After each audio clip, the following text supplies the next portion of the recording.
This is Elizabeth Oliva with elizabetholiva.com, and I've got some tips for you today.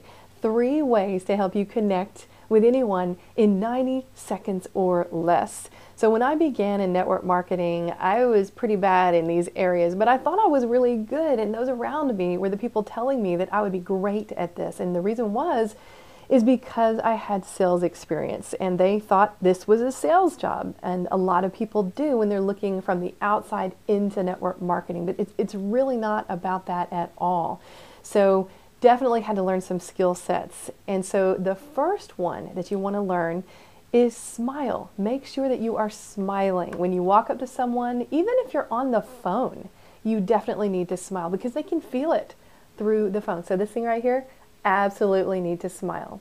And practice this. If you're the kind of person that people say, "Are you happy?" and you say yes, and they say, "Maybe you should tell your face," you may need to work on this part because you want to make sure you really are smiling and it's a genuine, warm smile. That brings the barriers down. It helps to break the ice. And I don't care if you don't have any teeth, absolutely smile. Second thing is ask questions. Ask some good questions. Ask genuinely curious questions. You want to be interested more than interesting. You want to be interested in that person that's right in front of you. And there's a great little acronym to help you do this, and it is FORM. F stands for family, or where are you from? That's a good one. O is for occupation. What do you do? And that's great in network environments. If you're in a business networking situation, everybody's talking about what they do, so it's perfect. Hey, what do you do? How long have you been there? Wow, you must really love what you do. You've been there for 10 years? That's great, that's amazing. Sometimes they'll correct you and let you know that they don't love what they do, and that's a great opening or something you need to remember so you can talk to them later about your business. So R is for recreation. What do they do for fun? Where'd they go on vacation for over Christmas or maybe over the summertime? So what do they do for fun? M is for message. And sometimes you won't even go there. You leave that one off because you want this game to go like this. You want to be asking so many questions, good questions, not rapid fire interrogation style, but really good ones. So much so that they go, "No, wait a second, what is it you do?" And they're wondering about you where you're not telling them, but they're asking you. That's what you want. Finally, the third tip for making a connection in 90 seconds is to listen. You're asking all these great questions, so don't blow it by asking a question and then getting distracted by someone else who starts to walk by.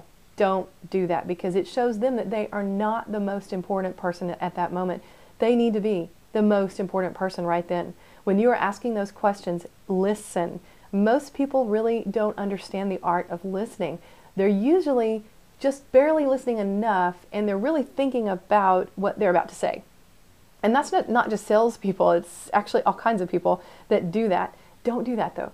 Listen to what you're hearing. Genuinely be present in the moment with that person. Eye contact is extremely important. People notice those things, I think down to the subconscious level, really. And listening breeds trust. This is so important to understand. I did not get this in the beginning. When I started practicing this, oh my gosh, it was amazing, the difference. Listening breeds trust. It builds rapport. So if you're listening to them intently, what they're saying, asking another question that is leading from the other one, they realize you're really into the conversation. You build that trust that you need to build. And again, this can happen very, very quickly if you do it right. So much so that when they walk away from that conversation, they're going to think you're the most awesome person in the world. Wow, I really want to talk to her or him even more. They're very interesting. Even though you didn't say much, you were listening. So to recap, you always have to smile. Have a great, genuine smile. You want to ask really good questions, curious, genuinely curious about them and their life. And you want to listen when they answer. Listen for those clues to let you know if this is someone that you would like to partner with in your network marketing business. People are all around you and they want to talk about themselves all the time. So let them. So if you enjoyed this and it brought you some value, go ahead and share it with your team, with the people that you care about. Hopefully I can help them too. I'll be coming up with more tips in the future on elizabetholiva.com. So come back and see us. Thanks and have a wonderful day.